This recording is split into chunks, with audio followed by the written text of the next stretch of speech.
Hi, everyone. Welcome back to the podcast. Dr. Shivani, welcome to the show. Thank you. Thanks for having me. Well, I'm super excited today. We're going to be chatting about inflammation, your specialty area, and I want to touch on turmeric as I know you've done a PhD on turmeric as well. But before we dive in, can you please introduce yourself to our listeners?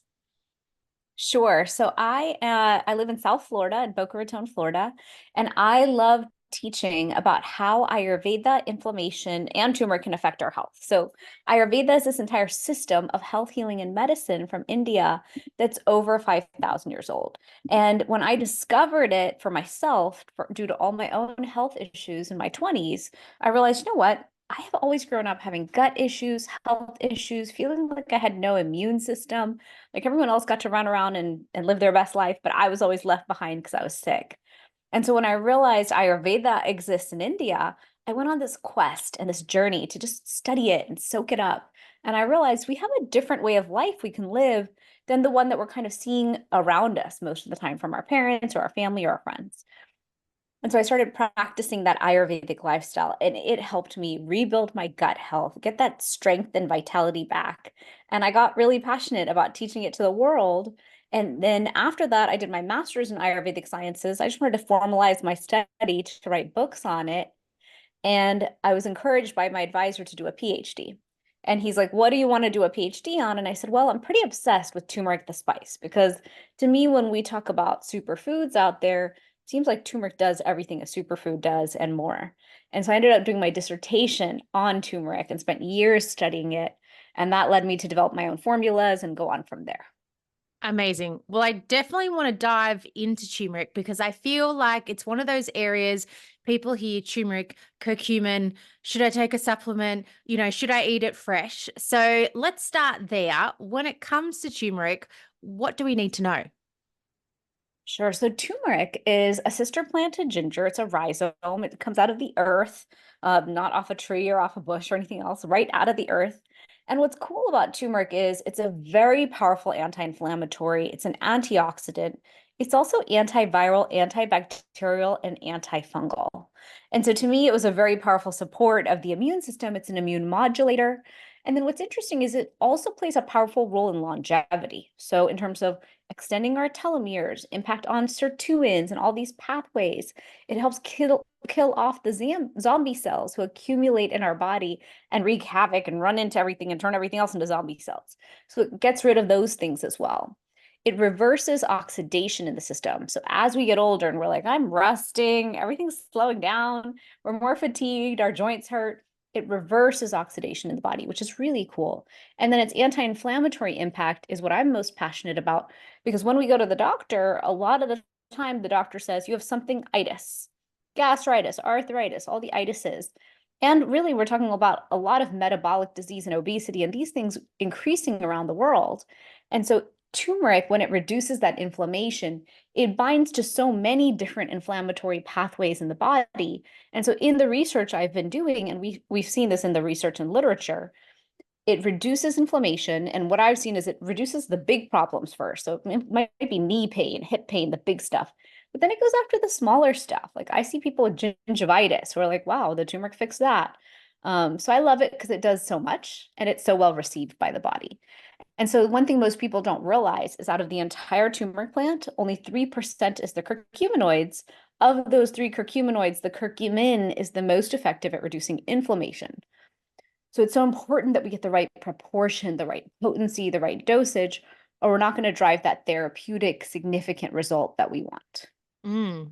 And if someone is thinking, well, I should be starting to put turmeric in at every meal, what's the difference between sort of, opting for fresh compared to taking a supplement? So the thing is, in ancient India, we didn't use fresh turmeric, the spice. Fresh turmeric, the plant, which a lot of people are juicing nowadays, has benefits, but we use that more as a radish. We would take that and dry it into the spice. And turmeric, the spice, is very effective in our body. We've been using it in Indian cooking for thousands of years and other East Asian cultures as well. In China, they've used it in Iran and these different countries, the Middle Eastern countries. But when you use it as a spice, it's so important that you add black pepper or a healthy fat to it to increase the absorption. So a lot of people are making skinny lattes and all these things. That's not effective. Make sure you're adding the two things you need to increase the absorption. And then finally, when it comes to curcumin, that extract at the right proportion can drive a significant therapeutic result. So when we talk about nowadays, when we're suffering with our health struggles, I think it's important to take curcumin, put those fires out in the body. And then let's talk about lifestyle, because really lifestyle is what's going to keep the result. If we're going to keep eating horrible food, being totally stressed out, sleeping poorly, not exercising, not moving, staying in a state of obesity and excess fat and inflammation on the system, we're not going to reduce inflammation. We're just going to keep holding on to it and then keep needing a turmeric or some sort of solution to keep reducing that inflammation. So essentially, turmeric is amazing, but it's not a magic bullet if you're, doing all these other things that aren't supporting your health as well. Correct. Exactly. And if there are any sort of side effects of turmeric that people need to be aware of? Yes, what most people don't realize is curcumin and turmeric are vasodilators. It increases blood flow in the body. It can thin the blood. And so anytime I'm working with physicians, I always talk to them and say the main contraindication is blood thinners. If your patient's on a blood thinner, don't put them on this. Then the next one is it does have the ability to affect kidney stones. So if someone has a high tendency towards kidney stones, they should watch out. And then finally, it's blood thinners, it's that one, low iron. If someone has a tendency towards low iron, also keep an eye because it can cause further low iron. So you might have to manage that a little bit closely. Mm, great tips. Thank you for sharing that. And before we sort of dive into some of those other lifestyle practices that support our health, let's talk about inflammation because there may be some listeners kind of, listening in, they've heard about, this topic of inflammation, but they don't know exactly what it means. So Sure. can you kind of define what inflammation is and maybe the different types as well? Sure. So there's acute and there's chronic inflammation. Acute inflammation is when our body has a good, healthy response to something happening to us. Let's say I hit my elbow. My body's going to send so much good stuff there, blood flow, and all the things it needs to heal the body. It might send some swelling and things just so the body knows, okay, we're trying to heal this spot quickly. The problem is so many of us have different things going on in the body. Maybe gut dysbiosis, maybe like gut digestion and gut system being off, lymphatic system being clogged, detox pathways being clogged. So sometimes that acute inflammation and that response the body is sending to one spot never stops.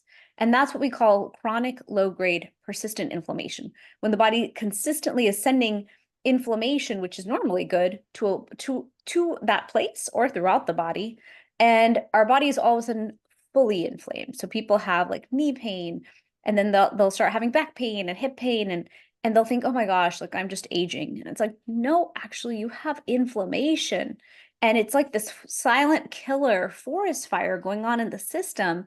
And you're not recognizing that it's just showing up for you as joint pain, but it's actually wreaking havoc on so many organs of the body. And you're just not seeing it or knowing it. Heart disease, fatty liver. I mean, there's so many issues that accumulate in our bodies due to inflammation. And the problem is, when you think of it, all the factors that cause inflammation are things that affect all of us. Environmental toxins. So mold can cause inflammation. Anything in your water that's foreign, anything in your air that's foreign. VOCs in your home, paint, chemicals that are in our furniture and carpets and all of that. Cleaning supplies, skincare. So there's a lot of environmental toxins that the body's like, I do not know what that is. And so the response is, that's foreign, let me push it away. Then we've got food. There's a lot of inflammatory foods. So that's all the seed oils. For some people, it's dairy. For some, gluten is not tolerated well. Sugar we know is inflammatory. Alcohol we know is inflammatory. And sometimes meat, like if it's a very processed meat and processed foods, sometimes it's soy, different things can inflame us. So food is a big category of what's inflaming us. Stress can inflame us, stress alone. And how many of us are stressed? Most of us in the world are stressed. And then going around, viruses can kick off inflammation. Bacterial infections can kick off inflammation. Cigarette smoke, industrial industrial pollutants can kick off inflammation.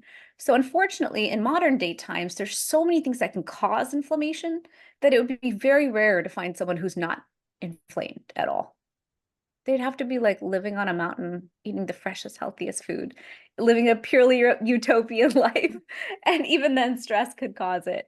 And so that's where I like to educate people on, look, because we know inflammation is prevalent, let's either put lifestyle practices in place, like right now, or start getting turmeric and ginger and all these super spices on board.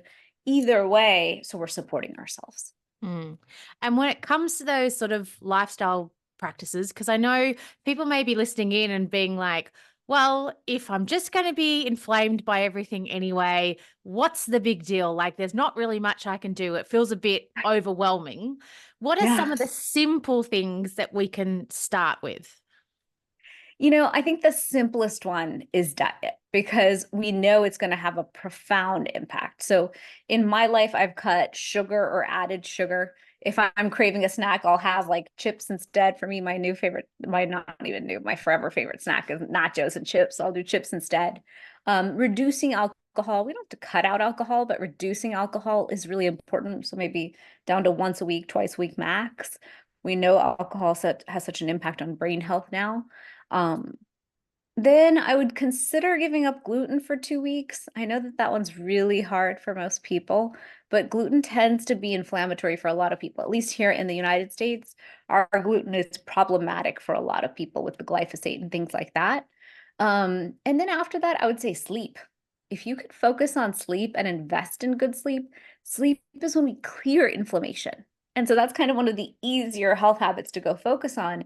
And in Ayurveda, we suggest sleeping from 10 to 2. Of course, sleeping from 2 to 6 onwards is good, but that 10 to 2 on the clock is the most important time of night to sleep because that's when we clear inflammation, clear the lymphatic system. 2 to 6, you're still sleeping and getting benefits, but that's less restful sleep. That 10 to 2 is the most important part. Well, I will say for myself, if I don't get that 10 to 2, like in a big chunk of that time, then I don't tend to wake up feeling refreshed. But if, say, one of my girls gets up in the middle of the night and it's like 3 or 4 in the morning, my body, it's already like not waking up, but it feels like that's the morning for me. And that feels, a lot more easier to deal with than if they wake up at, say, midnight or 1 a.m. Yes, exactly. Exactly. So you know for yourself that 10 to 2 is really the important part. Which is really interesting that intuitively my body tends to lean into that anyway. And when it comes to Ayurveda, if people are sort of, they've heard about it, it has become more popular, I think, in recent years, just in that the word has been spread. How do Yes. they sort of start their journey into Ayurveda itself?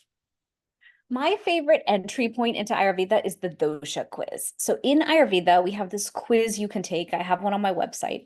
And this quiz defines you, your traits, and how you can navigate your day better. So we teach about how the elements influence these three doshas or mind body constitutions. And you have that mind body constitution since birth.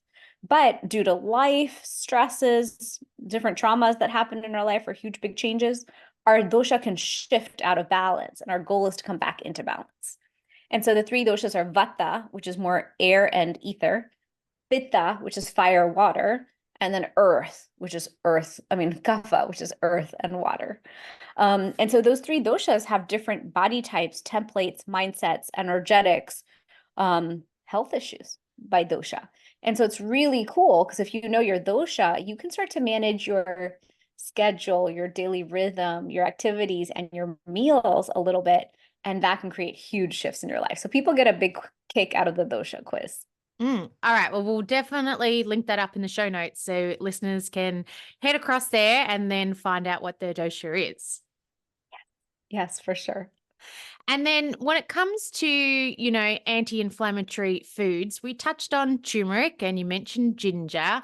What are some of the other foods and even spices that people can start to include in their cooking too?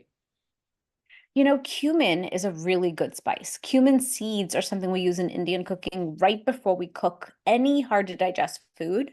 So that's all lentils, all beans, and some vegetables are hard to digest, like cauliflower, broccoli. So we'll take a little bit of oil, any healthy oil, Like in my house, we use avocado oil or ghee. Ghee from Indian cooking is very good. Let's say you use 2 tablespoons. Then you add the cumin seeds, like a pinch or a half teaspoon, and you let them cook and warm up and start to kind of dance in the pan. And once they do, they've started to release their aroma and their benefits. Then it's time to add on the rest of the spices. We have another cool spice in Ayurveda called hing. And in the West, we call it asafoetida. But hing is very powerful as a gut digestive spice. And so we add that as well. Then we start the cooking process. And so it's really cool. Once you start learning and practicing Indian cooking, you'll be using these spices, which make any bean, lentil, or food easier to digest, and thus easier for you to absorb and get all the nutrition from. Because in Ayurveda, we teach this concept called Agni, or gut digestive fire. And the goal is to support that fire in its ability to help us digest our food, achieve our health goals, assimilate and absorb all the nutrition from our food. And so if you have weak Agni or weak fire, you're not going to absorb the nutrition and benefits. But the moment that gut digestive fire is strong and robust and healthy, then you've got a metabolism that's churning and burning. You've got a body that's going to get rid of anything that wasn't good that you might have eaten, but really absorb the benefits of the good stuff. And if your gut health maybe isn't fantastic, or you're not used to cooking with any of these types of spices, should we be, just gradually introducing them or starting off with a smaller amount? Or can we, find a really great recipe and just go, yep, we can follow it to a T and add them all in at once? I think you can, just because these spices, I think you can use all of them at once in a recipe because the spices are so well tolerated. Each of them is so beautiful for your health. But if you have a sensitive gut and you're not used to all these weird Indian spices that you may have not have tried yet, then just start with something simple. Turmeric and black pepper in your food. Turmeric doesn't have too powerful of a taste. It's more colorful than it is a strong taste, in my opinion.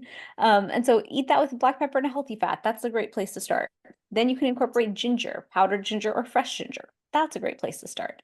And then you can add on, because even coriander, which is cilantro, have heavy metal detoxing benefits. Cumin has good gut health benefits. So does hing asafoetida. We use red chili powder and black pepper and these things as well, which just ignite the absorption of everything else. So we'd like to incorporate like a host of spices that have benefits and work synergistically together. And I know a lot of people that, start to swap across to eating whole foods, they can often complain that, compared to eating processed foods that have, additives and flavors and colorings, whole foods don't taste as nice. They don't seem as exciting. So spices are a great way to add more flavor to our whole foods when we're cooking and be less True. reliant on processed foods as well. True. I think that too. Like every time I'm trying to get healthy, I'm like egg salad, egg salad. And I'm like, I'm so bored. This all tastes like nothing. And then I started sauteing my eggs in pesto. Then I was like, let me saute them in hot sauce. Okay, let me saute them in. And so every time you add spices, you're like you're saying, you're adding a flavor profile, you're adding that variety into it. Like when I bake vegetables in the oven, which I've not done in a long time, but when I used to bake vegetables in the oven, like Brussels sprouts and broccoli, I do lots of basil, lots of oregano, lots of garlic.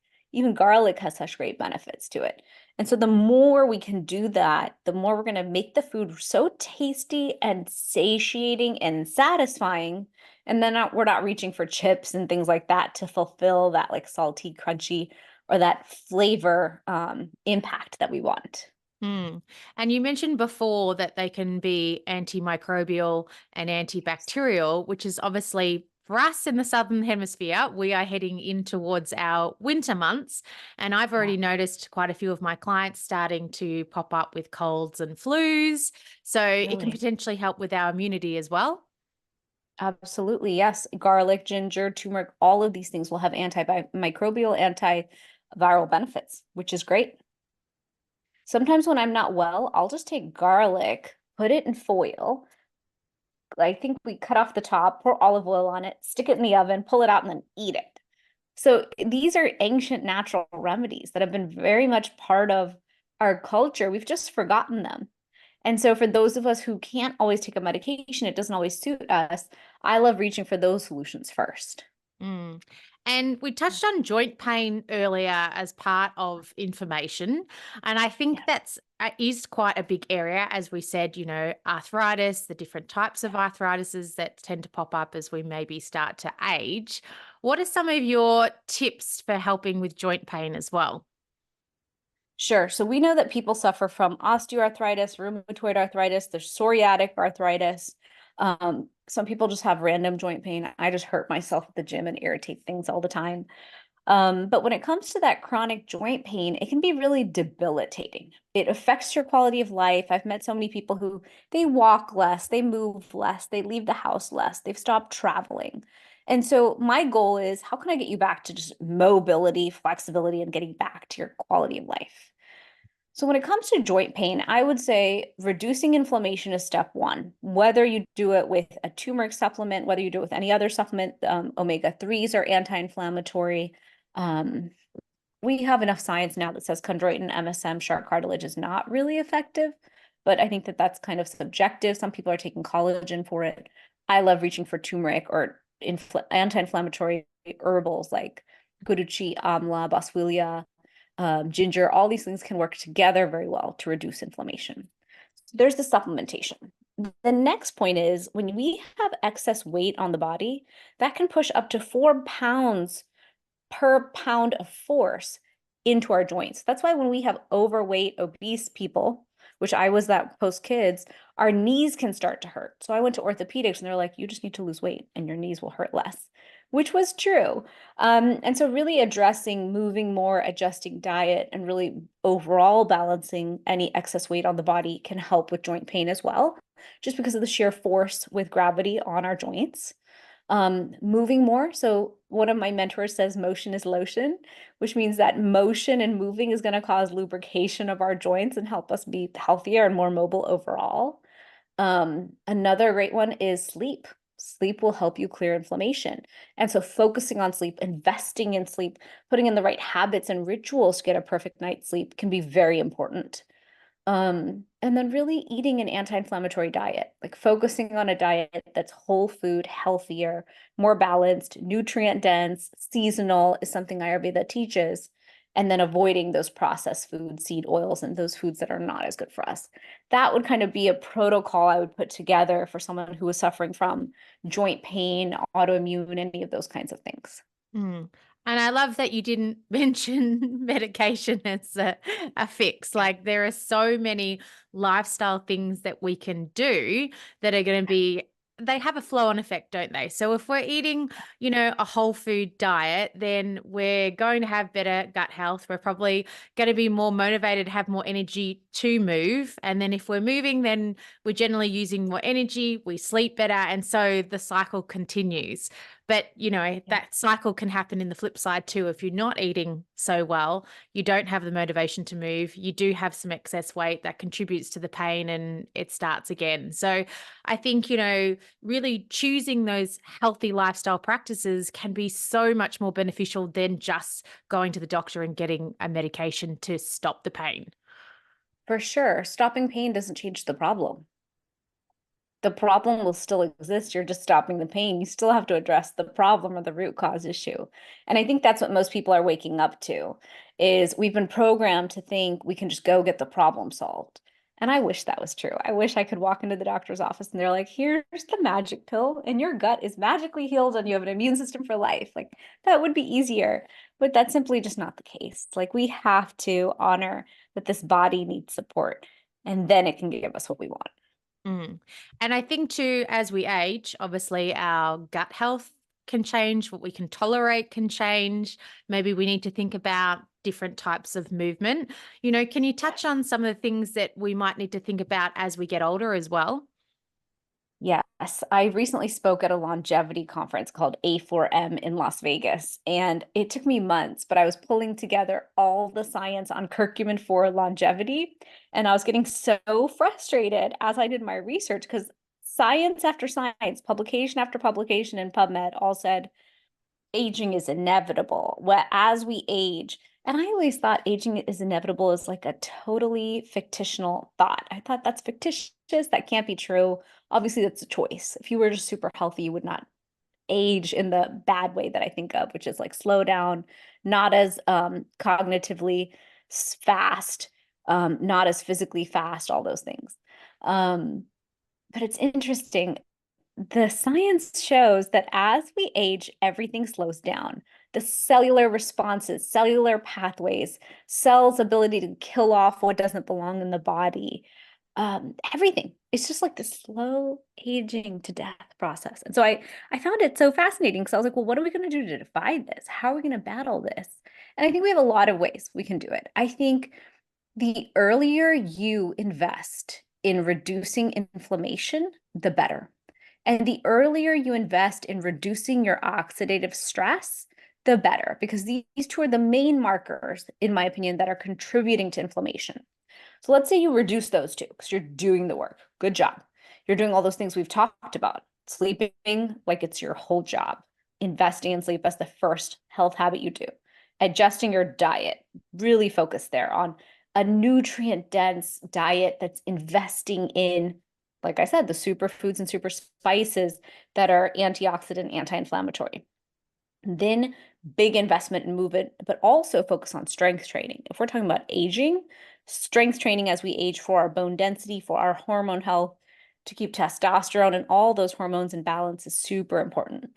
Then I think now there's a big conversation around hormone replacement therapy, HRT. And that's in some worlds still controversial. In most spaces, people are like, yes, the detriment of not managing our hormones precisely with precision medicine can lead to more negative effects than not taking our hormones and keeping them balanced.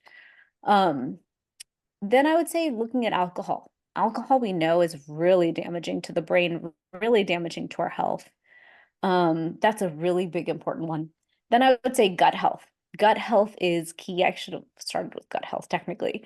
Gut health is the center of all health. And Ayurveda teaches us that if we keep our gut health like vibrant, strong, if that digestive system is working, then we're going to assimilate and absorb the nutrition we need and create something called ojas. Ojas is like the vitality that allows everything to work well and really allows us to have vitality as we age. And if we lose that ojas, we kind of lose that vitality and vibrancy. That's kind of a downhill slope from there. So really focusing on food digestion. And then finally, I would say stay detoxed, because if we're going to allow a lot of accumulation in the body, that also will age us and kind of cause that rust, an internal rust that'll cause damage and problems down the road. Mm. And what sort of activities or foods do you suggest to help with detox? Because I think when most people think of detox, they think that they have to go on, a 5-day cleanse and only drink juice. And, what's your take on detoxing the body? So in Ayurveda, we love teaching about something called panchakarma. And panchakarma is like this huge, profound 21-day detox that you do that's kind of like the biggest oil change of your life. I have done panchakarma in India, super intense, super good for you. But I find here in the West, most of us aren't going to give 3 weeks for that. We're going to want our vacation for our 3 weeks instead. So what I teach is at the intersection of seasons, if you can take a week and do a gentle detox, then you're kind of gifting yourself that same thing. And you can still do it while you work, while you're living your normal life. And so in my programs, when I do run a detox, I ask people to pick a level 1, 2, or 3. And level 1 is you are coming in depleted, exhausted, and you don't want to give up anything in life. And you just need to fill your cup. And so for that group, I usually teach them just do Ayurvedic self-care, invest in good sleep, walk in nature more, just fill your cup. That alone is a detox for some, because they're actually refilling their cup. Then my second level is give up 2 or 3 inflammatory foods. So that's just the practice of giving up those 1 or 2 things that are real culprits in your life. Could be wine. You could be going through a season in your life where like you need wine 3 or 4 nights a week, and we're just trying to cut that back to 2, 1, or none. Could be sugar. A lot of people get into a habit of stress eating and reaching for sugar. So whichever one is for you, cutting those top 5 inflammatory foods, cutting just 2 of them. And then the whole enchilada, which is my level 3, is cut sugar, dairy, alcohol, red meat, gluten, soy, all seed oils, all processed foods. Then reach into the like radical self-care box. We're talking like red light therapy, infrared sauna, maybe colonics, things like that. So that's like we want to do it all. But still, you can do that in a week or 2 week or 3 week period in your home setting while you're continuing to work. So it just depends on the person. But Ayurveda teaches that we must clear our lymphatic system, clear those pathways in the body if we want to stay supported and keep inflammation down and all these things working. Mm. And you mentioned red light therapy. I know that has sort of, again, come up a little bit more on social media and sort of is the topic of the hour. So, for listeners that haven't heard about red light therapy, can you share what that is? Yes. So the sun releases all sorts of bands of light. And in an ideal world, we would rise with the sun, go outside and receive the sun's rays, and then in the evening also go outside. So out of all the bands and rays of sunlight, we know that red light is one of the most beneficial to us. But most of us might not hit those windows and get outside. I know I don't wake up with the sun. I wake up later. And I might not always get outside in the evening. I might be feeding everyone dinner and doing other things. Like right now, the sun is already set in my city. So there's no chance of getting that. And so the easiest way to ensure that you're getting the healing therapies of that ray of sun and those bands of light is red light therapy. And so a lot of people do infrared sauna with red light therapy. Some do it separately. I'm learning so much from people in the industry right now where infrared saunas that do red light therapy are giving you certain bands, but a red light therapy device will give you more of the entire spectrum of light that you need that's more healing. So for me, a red light therapy, either those full panels, which sound really cool, or a smaller one that might be more portable and doable and useful, I'm definitely going to get one of those soon because I think if we're not able to get outside and do everything we need to do, then we should be able to supplement in the home for the daily basis as well. Agree. And I've actually been looking into the red light therapy too. I've heard some of the benefits from helping with joint pain to helping eyesight as well. So, some studies apparently are showing that if you are starting, hitting that sort of mid 40, 50 age where the eyesight can start to deteriorate, that red light Yeah. therapy can help with that too, which is pretty amazing. Nice. I'll take that benefit. I'm not needing glasses yet, but I feel like my vision is changing. Like I can tell I can't see far as well all of a sudden. I'm like, I don't want to wear glasses ever again. Yeah. Yeah. So I think some of these, lifestyle devices that are being developed with the onset of technology can be beneficial for our health. If, like you said, you can't make it outside, there's always a natural way. If you can't make it outside, though, at, sunrise and sunset, then there are other options out there for people. Exactly, exactly. And the thing is, in Ayurveda, our goal is to teach everyone nature is best. Get out in nature, move in nature. Your circadian rhythm is to align with nature's clock. That is your rhythm as well. But we're not perfect. And so the more you can do, the better. If you can do a 15-minute walk once or twice a day, awesome. And if you're going to miss out on all of it, at least understand the importance of the benefits and then start reaching into the modern day toolkit. We have a pretty cool toolkit nowadays with supplements, with teas that are very functional, with red light therapy, with infrared saunas, like these different things that can support the body in staying balanced and healthy so we can truly prevent disease. And some of the options are obviously more expensive than others, but there are some very cheap options out there for various different things too that, most people can fit into their budgets, if they're focusing on their health. True, very true. Now, where are you excited to see, the sort of health field start to go as we, get all these new technologies coming through?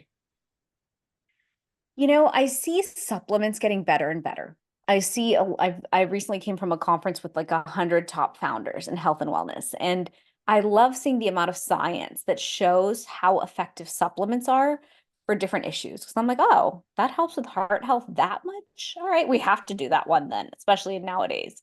Oh, that one helps that much with gut health? Amazing. Thank you. So like it's almost like I already know how effective supplements are, but to see so much science behind them, I think is going to help support everyone to understand how effective they are. Like it'll prove without a doubt to our logical mind what I already know in my heart. And then I'm kind of into the biohacking tools. I've only purchased one. I have a PEMF mat that I bought at one of the conferences. It's by a company called Therasage. I met the founder and I thought he was super cool. And this mat sits in my office chair at the office, and it has infrared and PEMF in it. And so I really like the idea that I'm sitting in my work desk in my work building, but doing something good for my health for like the hours that I'm sitting there. And usually about midday, I'm like, I'm too hot. I can't stand this thing. And I toss it aside because I put it at like 94 degrees. I don't set it too hot. Um, but that one is like my first investment into biohacking. One day I would love to have an infrared sauna for detoxing because I think infrared is the most powerful support we have to keep detoxing and flushing out the environmental toxins that we're accumulating nowadays. Like I can't help it that the water quality is what it is where I live. I can filter it, so I do that. Like I actually invest more in like what is it going to take to purify what's problematic. So water filters, air filters, I do that kind of investment. But I'd love to also do the infrared sauna to detox. I like red light panels, but I have a bad feeling I wouldn't turn them on and use them. Like I don't know if I'd take the 10 minutes to stand there naked and do both sides, you know. But a small one, if it could be in my bed and it's like my last 10-minute habit before bedtime, that I could probably achieve. So I can look into that. And then beyond that, I think the rest for me would be in a wellness center, like hyperbaric chamber. If I needed it for something, I'd go there. Cold plunge, I'm scared of. I don't want to do that ever, but I have a feeling I'll be like dared to do it at some point, and I'll try it, but maybe only once in my whole life. I quite like the cold plunge. I will do the cold shower, especially if Yeah. I've exercised. I would definitely do that kind of couple of minutes at the end of the shower. And Yeah. it's really quite invigorating, but I will say it's definitely easier to do in the warmer months than it is in the heart of winter. Yes, exactly. Exactly. And I think too, some of the screening tools that are coming through now, I just saw one online that was, like a CT scan, but they're using AI as well for like, diagnosing heart issues and things. So that level of technology, I think, as that starts to extend, is going to help pick up disease before, it's too late, essentially, for a lot of people. Or full body MRI. They're doing that a lot here in the United States right now. And I think that's really exciting. Like, if you can make a full body MRI affordable and check out everything, sometimes I worry about doing these things. I'm like, I don't want bad news. But from a preventive standpoint, I think it's good to know because then you can say, oh my gosh, like I actually need to be addressing heart health or this thing or breast health. Who knows what it is? Mm. And also from that preventative standpoint, for our systems, in Australia, we have a public health system, but it's always under so much strain. If we can, get people into those screening patterns as they hit 45 or 50 and pick up on that disease earlier, further on down the track, it's going to be less hospitalizations, less medical appointments, and less stress on the system overall. True, true. And also, if we catch things too late, it's too hard to treat. Like you're too far gone and you lose options and you lose choices. For me, growing up, watching my family so diabetic and suffering, I thought, once you're at quadruple bypass, you can't take a vitamin for that. Once you're at stroke, heart attack, there's no changing that. Once you've amputated your leg, we're a little too far gone to talk about reversal. And so that really inspired me because I was like, well, I'm not allowing that to happen in my lifetime to me. And I can't have it happen to my siblings, my parents. And so I really invite everyone to take a hard look at like when you're on that slippery slope downwards, catch it and have a conversation with yourself and say, what's happening? Like, for example, for me, I did irritate my forearms a few weeks ago at the gym, and I'm not doing anything to fix it. And all of a sudden, I was like, you know what? If you don't do anything to fix it, what does that mean? That means you're allowing a problem to become a chronic problem and you're not healing fast. What does that say about you? Oh, you're not taking any of the right supplements or doing any of the things right. Okay. So then it's kind of a good cue. Your body is sending you signals, and you just have to remember that those are to be listened to, not ignored. Those are fire alarms going off. So don't ignore them. Mm, great advice. And I always like to ask my guests as we come towards the end of our interview, for listeners that are listening in, if you had one piece of health advice that they could go off and instigate straight away after listening to this podcast, what would it be? I'll teach my favorite self-care tool out of Ayurveda. It's called using a copper tongue scraper. So do you use a tongue scraper? I do use a tongue scraper, but it's not copper. Okay. So in India and in Ayurveda, we love copper because it's antibacterial, antimicrobial. So it's just kind of it's self-cleaning unto itself, which is good. But you basically take a copper tongue scraper and you gently scrape the tongue 7 to 14 times. And what that's going to do is it's going to massage all the organs of the body because we teach that all the organs of the body, just like they're reflected in reflexology on the bottom of the feet, they're also reflected on the tongue. You'll also be clearing your taste buds so they'll work better, which is good. You'll taste your food more. And you're going to ignite your digestive fire in the morning, which is good as well. And so I love copper tongue scraping because people tell me it's helped with their constipation, with their mouth feel. We know it's a gentle detox, so it supports you in detoxing all throughout the year. So I think it's like the easiest, cheapest, pretty much free way to help yourself detox on a daily basis. Well, I'll have to find a copper one because I haven't been able to find, I haven't seen one of those. They're not, well, I don't know where people are, in the world listening in. They might be easy to find, but they weren't super easy to find for us. Not every chemist, we found them in the chemist eventually, but not Okay. every chemist stocked them. But what I will say is I think from using the tongue scraper, I haven't gotten as sick as often. I feel like just, kind of clearing out any of that bacteria in the mouth has really helped. Absolutely. I love that. Now, for listeners that are listening in, where can they reach out and connect with you? And I know you also have a special offer for our listeners as well. Yes, so they can find me at shivanigupta.com. It's ShivanIGupta.com. I have lots of guides. I have the dosha quiz and everything there. I have myself as Dr. Shivani Gupta on Instagram and social channels. And then the supplement company I built based on turmeric for doctors' offices is called Fusionary Formulas. It's Fusionary formulas. And we made you a special code, Kate Boyle 15 equals 15% off. And we also do ship internationally. You just have to message us and we can give you the distributors. Amazing. Well, that's great to know because a lot of our listeners are obviously in like Australia and New Zealand, but then, Yeah.